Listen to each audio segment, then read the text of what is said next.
Welcome to the November Early Release Day and Happy Thanksgiving Week.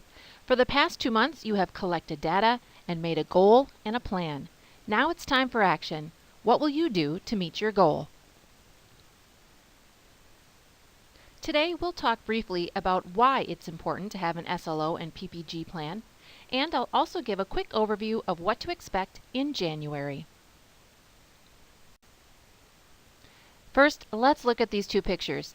What do they have in common?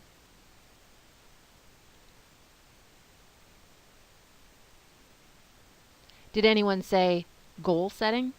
I know, it's not nice to show a scale the day before Thanksgiving. However, many of us are probably thinking about one thing after Christmas. I need to lose that weight. The other picture is about why we're here. Do we have goals for our students? Are they written down? If they are, do we actually have a plan of action to help us achieve our student learning goal? After we make a goal, the next big step is what will we do to succeed? Will we just wish we were thinner? Will we just keep doing what we always do and hope that our kids learn? Research shows that if we actually write down our goals with a specific plan, we are more likely to achieve them. And this is one of the reasons why we write down our SLOs and our PPGs every year. Here's an example of what an action plan may look like if your goal was to increase the number of students who pass their ACT reading test.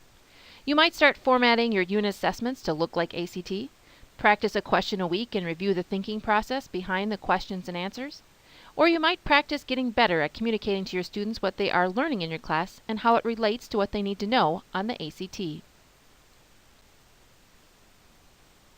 Here's an example of our elementary's writing SLO. The action plan includes selecting a common rubric, practicing using rubrics with students and with teachers so that everyone is on the same page. And in addition to practice, there is also optional learning seminars where staff can learn more about writing instruction. Bottom line, creating a goal is the first step, but actually making an action plan will help you follow through on it. Review your action plan today and see if you're on track. If not, what other steps can you take to get there? Are you playing it safe, or are you pushing yourself and your team to get better at teaching? Now let's review today's timeline. PLC times today are the same as they were in September and October. You should have started at 2:15, and the ending time today is 3:50.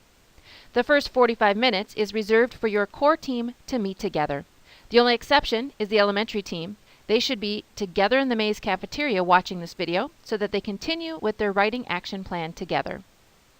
At 3 o'clock, your team can stay together, attend a seminar, or attend a second PLC. No one should be in their classroom by themselves. Remember, this is a time to work together as a team. Now let's fast forward to January. Remember, there's no early release in December, so the next time we will be meeting is January 21st, which is a Monday. This is our second full day in service, and like previous years, we are sharing the day with Rib Lake and Prentice teachers. The morning will start with required activities, such as your PLC team meetings, your building staff meetings, and then at 9:30, all staff, including Rib Lake and Prentice, will join us at MASH in the Red White Theater for our keynote speaker, Dave Nagel. He is part of John Hattie's team and will be talking about creating visible learners. After lunch, there are 4 seminar times. You will be required to attend 2. The other 2 time slots you can work in your room or attend additional seminars for professional development units or PDUs. An email will be sent at the beginning of January with a link to sign up for seminars. As always, we're searching for your ideas. If you have an idea for a seminar, especially in the area of personalized blended learning or the use of technology in your classroom, please let me know. We are still in need of seminars for January.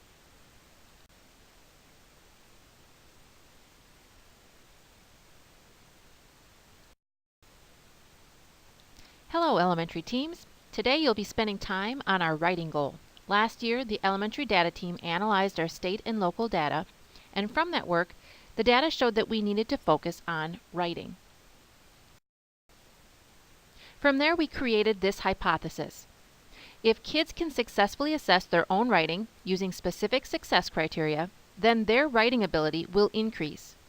This is evidenced by John Hattie's research, which states that if a year's growth is 0.4, then kids who can accurately self-report their grades on assignments can grow 3 times that amount in a year.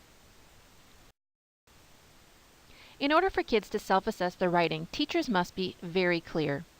You must know exactly what proficient or exemplary writing should look like at your grade level and for the different genres. Then, you must take it a step further and ensure that your students know what proficient or exemplary writing looks like at their grade level. Now, let's take a moment to self-reflect. If you gave your students a writing assignment today and asked them to score it using a rubric, how accurate would they be?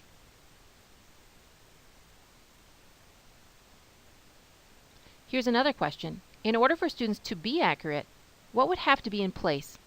In other words, what would you have to do in the classroom? Stop the video for a moment and make a list with your team. Here are some of the things that would need to be in place. Teachers using a writing rubric. Teachers are clear on what good writing looks like. Teachers are sharing the rubric with their students.